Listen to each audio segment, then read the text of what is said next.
May hapon. Maayong hapon. May hapon. God bless. God bless. God bless.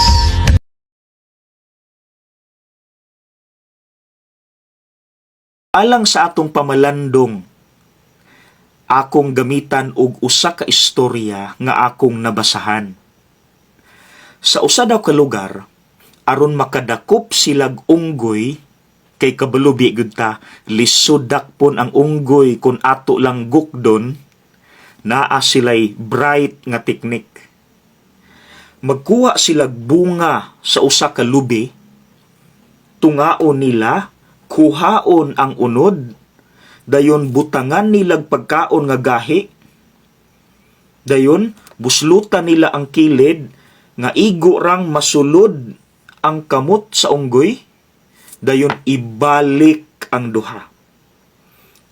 Either taypan or hiktan aron dili na mabungkag. Karon, dali rang makadetect ang unggoy og pagkaon, so pagkakita niya sa pagkaon nga naa sa sulod sa lubi, automatic isulod na niya iyang kamot sama ani aron kuhaon ang pagkaon. Karon ang unggoy, once makahawid og pagkaon, dili na nabuhian. So pagpagawas na sa iyang kamot, masangit man ang pagkaon, di kagawas iyang kamot, pero kay di manggid niya buhian. Bisan paggapadulong na ang mga tao aron mudakop niya, di gyud niya buhian ang pagkaon.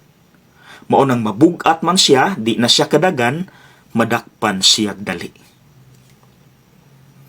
Mga igsuon, igo ka atani, amping ta, ingon ana ta, kung ma-attach ta sa mga butang nga material. And take note, dili lang material sa magkwarta or material nga butang. Apil na usab mga pagbati, mga prinsipyo o garbo. Amping ta mga igsuon. Kay once ma-attach taan ng mga butanga, di na nimo na buhian, bisan kabalo ka, nga sayop na gyud unta. Dili na nimo buhian, bisan gibadlong na ka, nga sayop na. Sama sa unggoy, once ma-attach na, dili na buhian. Mga igsuon ang pinta. Kaysa giingon pa ni Pope Francis, nga naa sa kong t-shirt karon. The world tells us to seek success, power, and money. God tells us to seek humility, service, and love. Amping ta ha? So, palihog kog tan-aw sa kaugalingon, ug kung maigo ta sa maong istorya, then let's do something. Okay? God bless!